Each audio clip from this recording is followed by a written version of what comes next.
আজ কেমনে সীতার উদ্ধার করিব আমি কি করিব বলো কোথায় যাব আমি কি করে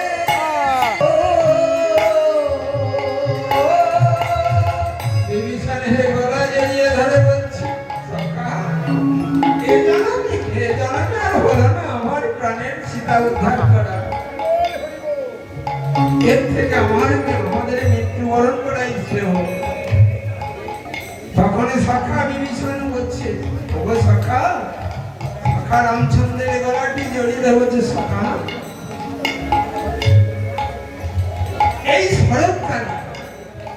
এই শরৎকালে তুমিও মায়ের পূজা করো দেখবে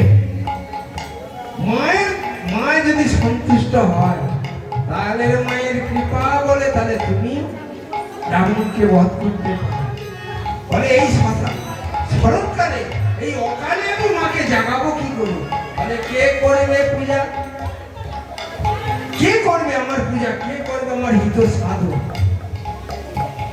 সেই অকালে মায়ের পূজা কে করবে পরম পিতা ব্রহ্মার কাছে গেল ব্রহ্মা বললে আমি পারবো না দেবগুরু বৃহস্পতির কাছে গেছি বৃহস্পতি বললে আমি অকালে মাকে জাগাতে পারবো না তাহলে কে করবে আমার পূজা কে করবে আমার হিত সাধন তখন সখা বিভীষণ বলছে রামচন্দ্রকে বলছে সখা যাকে তুমি মারার জন্য ভবংশে মারার জন্য এই লঙ্কায় এসেছো সেই রাবণ মানে কি বলবে রাবণ বলে হ্যাঁ সখা স্বর্গ মর্ত পাতালে ওনার মতো একটা ব্রাহ্মণ খুঁজে পাওয়া যাবে না তাহলে সেই রাবণকে নিমন্ত্রণ করো রাবণে সেই অকালে মাকে জাগাবে তবে মায়ের কৃপা লাভ পাবে না হলে রাবণকে নিধন করা যাবে না তাহলে কে যাবে রাবণের কাছে বলে একমাত্র তোমার প্রিয় লক্ষণ তোমার অনুজ লক্ষণকে পাঠালো তখন রামচন্দ্র আমার লক্ষণের গলাটি জড়িয়ে বলছে ভাই লক্ষণ যা ভাই যা রাবণকে শত্রু ভাবে গেলে হবে না রাবণকে মৃত্যু হবে আগামী বলে দিচ্ছে আগামী অমাবস্যা মায়ের আগমনী তারপরে প্রথম পূজা ষষ্ঠী মন্দিরে প্রথম পূজা সপ্তমী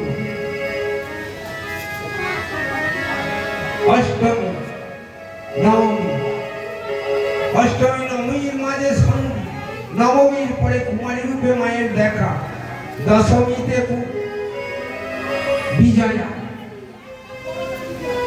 কুমারী রূপে দেখা তারপরে বিজয়ালে আলিঙ্গন রাজা প্রজা ধনী দরিদ্র সব বিজয় আলিঙ্গন যাও ভাই লক্ষণকে পাঠালো বলে শোনো রে লক্ষণী এই আকিনি জন শোনো রে লক্ষণ এই আকিনি জন করণী মন্ত্রণ রাবণে ওই না শোনো রে লক্ষণ এই আকিনি জন যাও যাও রাবণে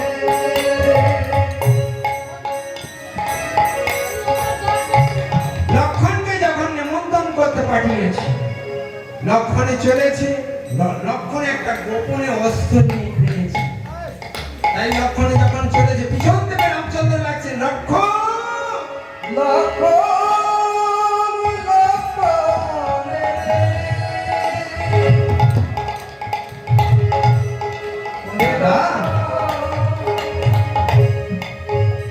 তুমি লঙ্কাপুরীতে চলেছো বলে যেন কোন গোপন অস্ত্র নিয়ে যেও না রে যেন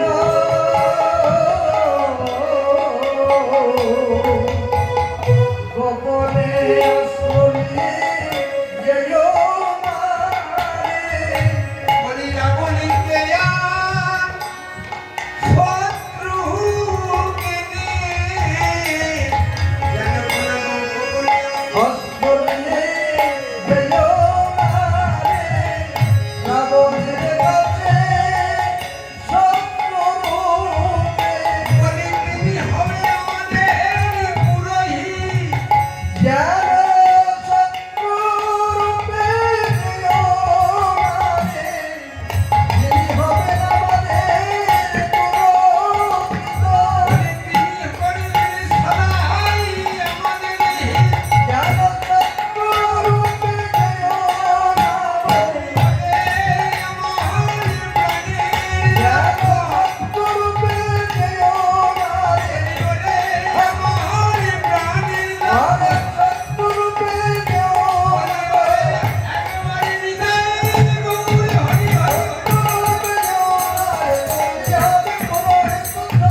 লঙ্কায়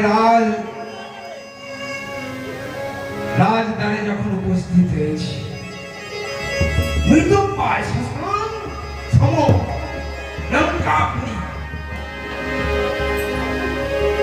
এক এক করে সব ছেলে নাতি পুতি সব নিধন হয়ে গেছে। শোকাকুল লঙ্কেশ্বর রাবণ অধোবদনে বিষণ্ণ বদনে রাজ সিংহাসনে বসে আছে। হঠাৎ যখন এলাম লক্ষণ যখন তাদের উপস্থিত হলে দেখবে রাত করে যেন বিদ্যুতের ঝলক নেই, চমকে উঠলেন রাবণ। চমকে উঠে দেখে দাঁড়িয়ে লক্ষণ দাঁড়িয়ে রয়েছে।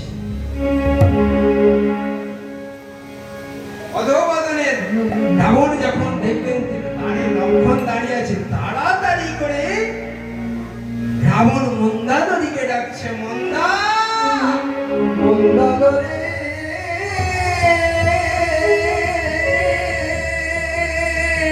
মন্দা। মন্দির থেকে উত্তর, প্রভু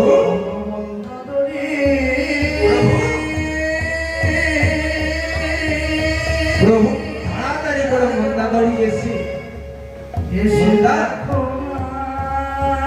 দেখো ছোট্ট করে জানি দেখো দেখো আমাদের দ্বারে কে এসেছে, দেখো দেখো একবার তিনি ঠাকুরের লক্ষণ আজ এসেছেন আমাদের দ্বারে। দাও যাও তাড়াতাড়ি করে ভিনগাড়ে জল নিয়ে এসো।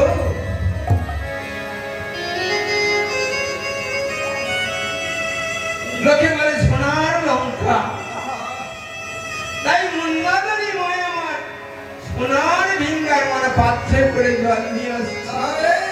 রাবণ দেখে বলছে ছি ছি ছি মন্দাদরী, ছি মন্দাদরী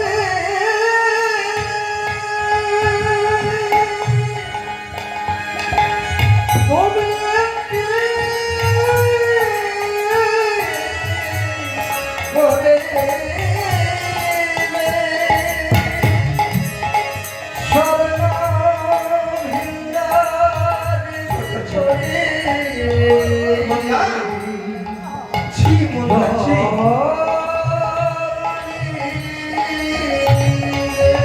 যিনি ঠাকুরের লক্ষণ এসেছেন আমাদের দ্বারে, তুমি ওই লক্ষণের পা ধোয়ার জন্য ওই সোনার ভিঙ্গারে করে জল এনেছো। ছি ছি মন্দাদরী ছি। তুমি তো মা, তুমি তো নারী জাতি, নারী একটা ক্ষেত্র, ক্ষেত্র মানে জমি। দেখো না জমি পূর্ণ আছে কি একবার চেয়ে দেখো।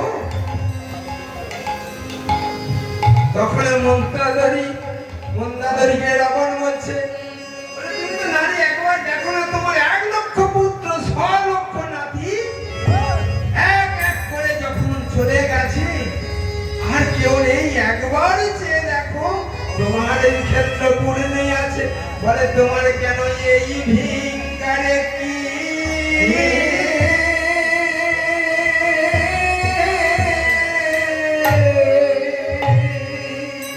ও গো জল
আশীর্বাদ করি ওরে লক্ষ্মণ।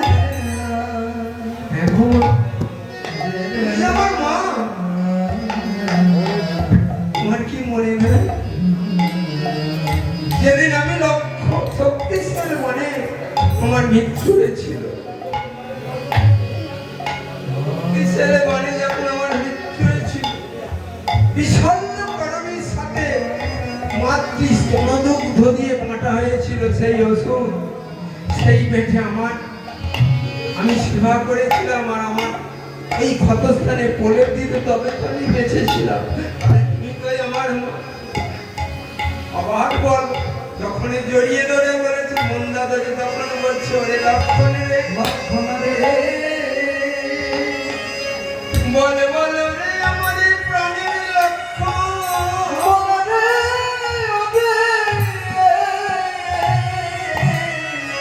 আমার প্রাণের লক্ষ্মণ। ওরে লক্ষ্মণ রে, যদি এই আমরা বলির যুদ্ধে যদি আমার স্বামী মারা যায়, আমার স্বামী মন্দাদরি হচ্ছে লক্ষ্মণে, যদি আমরা মনের যুদ্ধে আমার স্বামী মারা যায়, লক্ষ্মণ কে মুখে আগুন দেবে আর কেই বা পিণ্ড দেবে? লক্ষ্মণে লক্ষ্মণে কাঁদতে কাঁদতে মা মন্দাদরিকে জড়িয়ে ধরে বলছি, মাগো হয়ে তবু বাছা বলে নিয়া কাছায় ও পিণ্ড দেব নিজ পায়ে। পিণ্ড দেব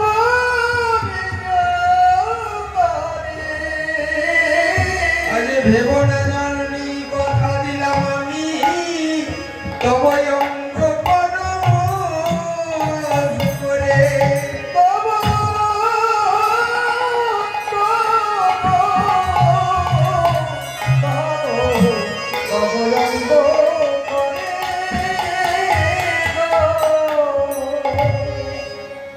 রাবণ বলে দাও মন্দাদরি আমি। কাঁদতে কাঁদতে রাবণ স্বয়ং লঙ্কেশ্বর রাবণ নিজে লক্ষ্মণের চোখের জলে পা ধুয়ে ধরে লক্ষ্মণ বল বল লক্ষ্মণ আসার কারণ কি? ঠাকুর,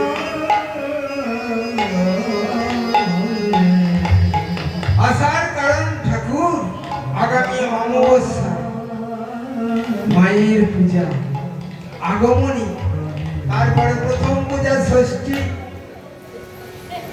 মন্দিরে প্রথম পূজা সপ্তমী অষ্টমী, মাঝে সন্ধি, নবমীর পরে কুমারী রূপে দেখা, আর দশমীতে মায়ের বিসর্জন। ধনী দরিদ্র দশমীর কোলাকুলি, আলিঙ্গন, রাজা পুত্র শত্রু মিত্র সকলের আলিঙ্গন। বলে ঠাকুর আমার আসার কারণ, বলে তুমি হবে পুরোহিত। বলে তুমি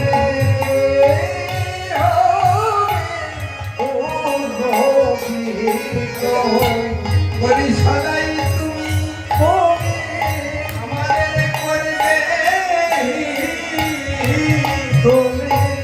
হবে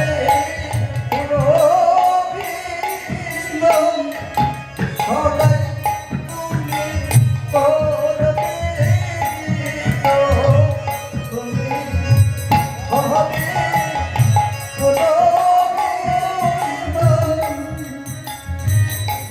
আমি পুরোহিত হয়ে, বলে হ্যাঁ ঠাকুর তোমাকে পুরোহিত হতে হবে, এই অকালে মাকে জাগাতে হবে। বলে ঠিক আছে, আমি ব্রাহ্মণ, আমি কথা দিলাম ব্রাহ্মণের কথা অন্যতা হবে না, যাও তোমরা আয়োজন করো।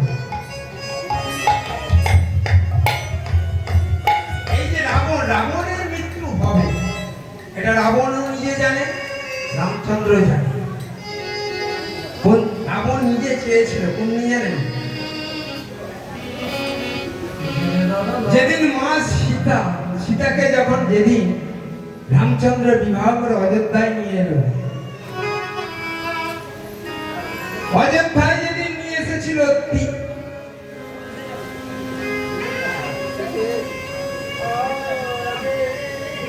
যায়নি তাই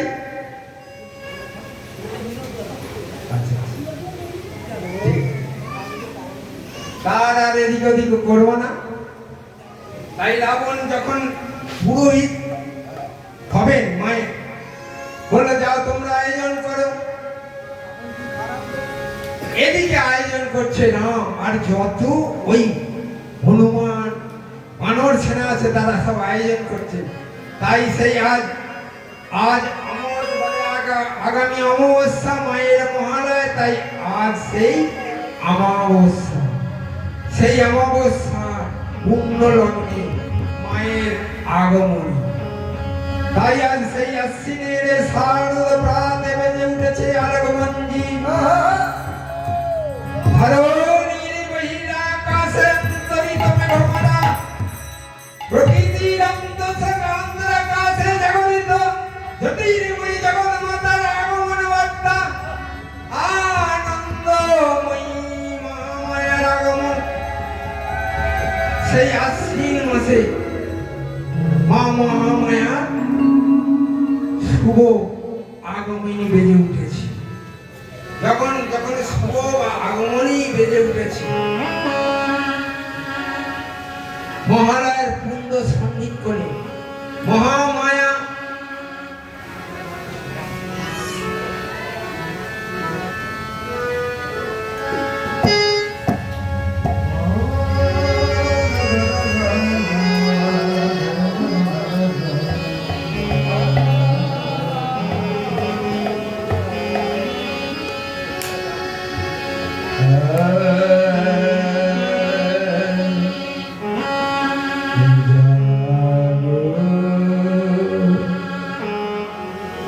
তুমি জাগো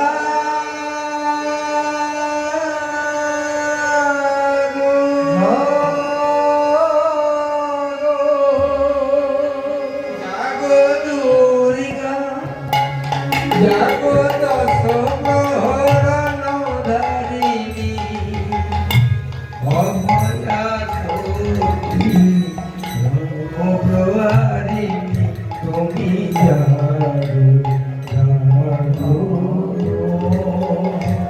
তুমি জাগো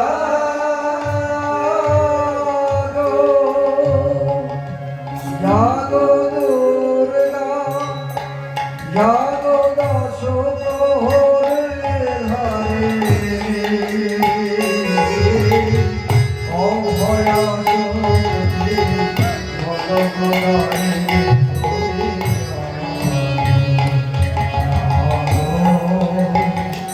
তুমি জাগো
যখন মা চণ্ডী আবির্ভাব হলো, এদিকে রামচন্দ্র আমার কি করলেন, সব আয়োজন করেছে, কিন্তু বলে দেয়নি যে কি কি লাগবে।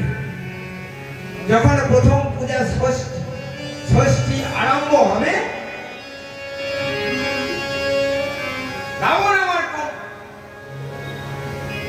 গেরুয়া বস্ত্র পরে ব্রাহ্মণ কুমণ্ডলীটি হাতে হাতে করে নিয়ে যখন মন্দাদারিকে বলছে, মন্দা, যখন মন্দাদারিকে ডেকেছি, বলে চলো চলো তাড়াতাড়ি চলো। কোথায়?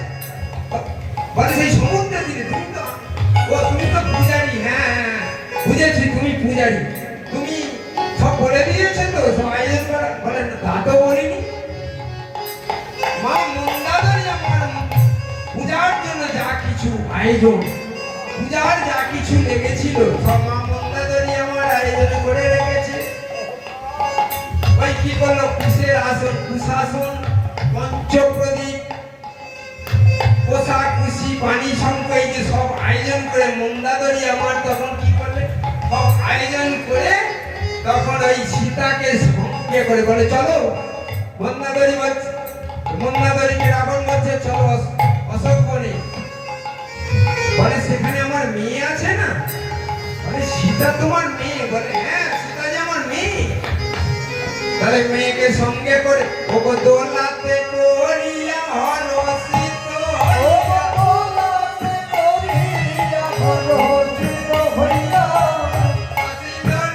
নদীর তীরে।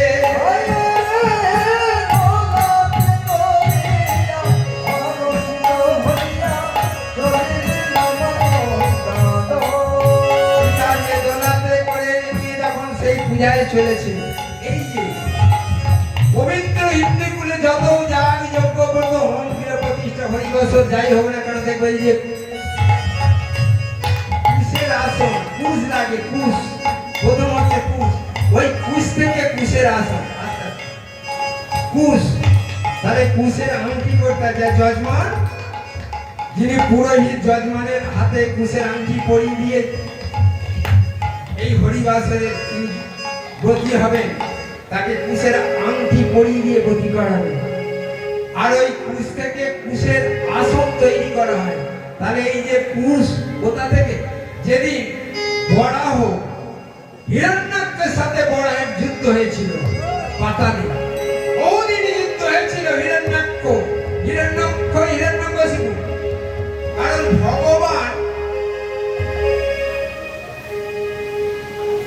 ভগবানের দাড়ি ছিল জয় বিজয়, উনি হিসাবে। ডিটেলস আমি যাচ্ছি না কারণ আমাদের আর সময় নেই। তাহলে ওই জয় বিজয় অভিশাপ প্রাপ্ত হয়েছিল, বলে বলে প্রভু আমরা কবে আসবো? বলে যদি বন্ধু হিসাবে যেতে চাও মরতে, তাহলে 7 জনম অতিক্রম করে তবে এখানে আসতে হবে। আর যদি শত্রু ভাবে যেতে চাও, তাহলে 3 জনম অতিক্রম করে আসতে হবে। পরে তবে শোনো, এই শত্রু ভাবে কিও, যদি আমার ভক্তকে যদি তুমি আঘাত করো বা অত্যাচার করো, তাহলে আরেকটা জন্ম তোমার বেড়ে যাবে। তাহলে ওই স্বর্গের দাড়ি জয় বিজয়ে প্রথম জন্ম হলো হিরণ্যকশিপু, দ্বিতীয় জন্ম হলো রাবণ কুম্ভকর্ণ, তৃতীয় জন্ম হলো দন্তবক্র শিশুপাল, শত্রু ভাবে 3 জন্ম, আবার চতুর্থ জন্ম, কারণ প্রহ্লাদকে হিরণ্যকশিপু বহুত অত্যাচার করেছিল, তাই আর একটা জন্ম বেড়ে গেল। তাই কলিযুগে জগাই মদাই রূপে নিতাই গৌর হরি হরি বল। তাহলে কোষাকষি হলো সেই হিরণ্যাক্ষকে যখন নিধন করবে ভগবান বিষ্ণু বরাহ রূপে, শ্বেত শুকর রূপে, যখন বহুদিন যুদ্ধ হচ্ছে, যুদ্ধ করতে করতে যখন পাতালে চলে গেছে, পাতালে বহুদিন যুদ্ধ করতে করতে যখন হিরণ্যাক্ষ নিধন করে, যখন সেই শ্বেত শুকর যখন ফিরে আসছে, আর ওই যুদ্ধ করার সময় তার যে গায়ের লোমগুলো, সাদা লোমগুলো ধরায় পড়েছিল, তারা কাঁদছে প্রভু আমাদের উপায় কি হবে? বলে তোমাদের বর দিলাম শুভ কর্মে তোমরা থাকবে, তোমরা কুশ হয়ে জন্মগ্রহণ করো। ওই বরাহের লোমগুলোকে বর দিয়েছিল শুভ কর্মের, কুশ রূপে সেই কুশ হয়ে জন্মগ্রহণ করলো। সেই কুশ থেকে কুশাসন তৈরি হলো। তাহলে রাবণ মন্দাদরিকে সঙ্গে করে নিয়েছে, প্রথমে কুশাসন নিয়ে এলো। এখন বাবা এই আমরা যত যাগযজ্ঞ ব্রত হোম গৃহ বৈশিষ্ট হরিবাসরে করি, কুশাসনের আর দেখা পাইনি, কারণ কুশাসন আর কুশের আর বালাই নেই, কারণ কুশকে খুঁজেই পাওয়া যাবে না। এখন ওই যে মালাকারের দোকানে সুন্দর সুন্দর আসন পাওয়া যায় বাবা, আর অত খরচ করে কুশাসন আনতে না, কষ্ট করে আনতে হয় না। তাহলে ওই বরাহের লোম থেকে কুশের জন্ম, তাহলে সেই কুশ থেকে কুশাসন, তাহলে কুশাসন। আর ওই যে পঞ্চপ্রদীপ, দেখবেন এই যে পঞ্চপ্রদীপ পূজা লাগে না, প্রসাদ জল কুশিতে করে নিয়ে বৈষ্ণব ঠাকুর ব্রাহ্মণ পুরোহিত মশাই তখন কি করেন, ওই জল নিয়ে হাতে করে বলতে পারে ওম বিষ্ণু ওম বিষ্ণু ওম বিষ্ণু, নিজে আচমন করুন। এই যখন আচমন করছেন প্রসাদ জল খুশিতে করে, তাহলে এরা কারা? পোষা খুশি কারা? ভগবান কৃষ্ণ গোলক বৃন্দাবনে নিজম যেদিন রাসলীলা করলেন, অনন্ত কোটি গোপীদের নিয়ে রাসলীলা করলেন, সেই রাসলীলার মধ্যে ভগবান কি করলেন যে তার 13টা দ্বার সৃষ্টি করলেন। রাসলীলা যে মঞ্চটা করলেন তার মধ্যে 13টা দ্বার, সেই 13টা দ্বারে মা যোগমায়াকে একটা দ্বারে রেখে আর 12টা দ্বারে নিজ অঙ্গ থেকে 12 জন কৃষ্ণ সৃষ্টি করে অনন্ত গোপী সখীদের নিয়ে ভগবান কৃষ্ণ রাসলীলা করছেন গোলক বৈকুণ্ঠে। একো একো গোপী পাশে একো একো কালা ও একো একো পাশে একো একো কালা, একো একো পাশে একো একো কালা, একো একো আর একো একো পাশে একো একো কালা, কারো ধারে কাকালে কারো ধারে গলা, কার ধরে গালে কার ধরে গলা, কারো ধারে কাকালে কারো ধারে গলা, কার ধরে গালে কার ধরে গলা, চলি করে দাঁড়ালো মনে জুবাই হয়ে দাঁড়ালো, জুবাই হয়ে দাঁড়ালো, জুবাই হয়ে দাঁড়ালো, চলি করে আরে ওই গৌর হরি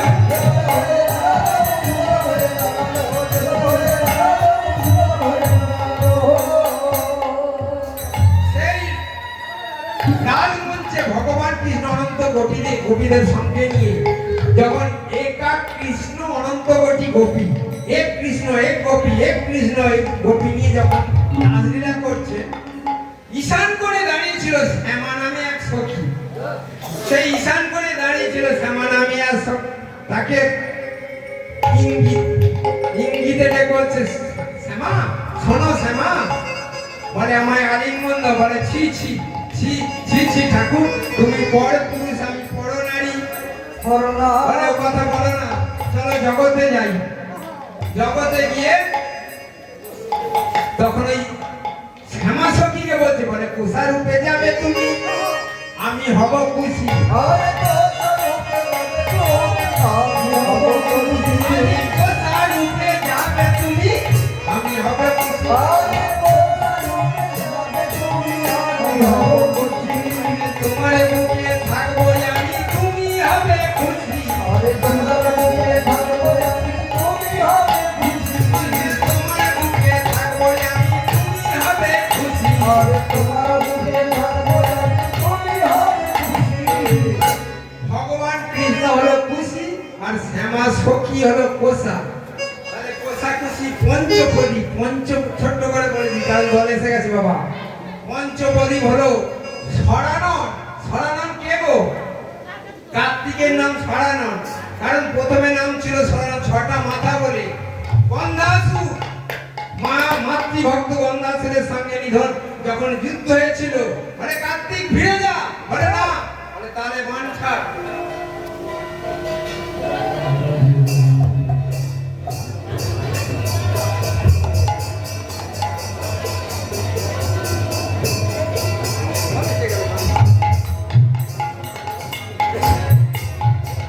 জয় জয় জয় জয় ভক্তবাবু ভক্তিমতী মায়েরা। আর কারণ এই রামচন্দ্র ওই রাবণকে পুরোহিত এসে তখন ওই যখন সপ্তমী অষ্টমী নবমী যখন পুজো করে রাবণ বললেন, রামচন্দ্র আমি আহ্বান জানি কিন্তু বিসর্জন জানি না। বলে তখন কুমারী রূপে দেখা দিল, কুমারী এসে বলছে পুরোহিতকে, বলছে রাবণ বলো বলো তুমি কি বর চাও?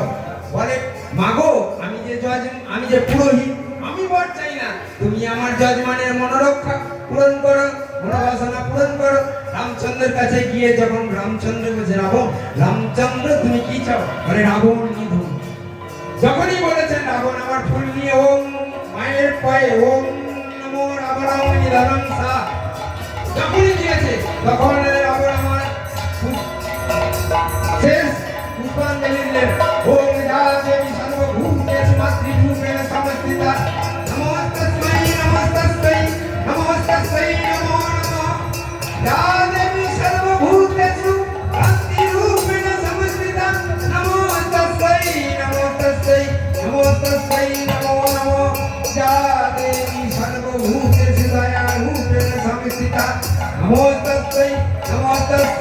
নমস্তস্যৈ নমো নমঃ যা দেবী সর্বভূতেষু শান্তিরূপেণ সংস্থিতা নমস্তস্যৈ নমস্তস্যৈ নমস্তস্যৈ নমো নমঃ।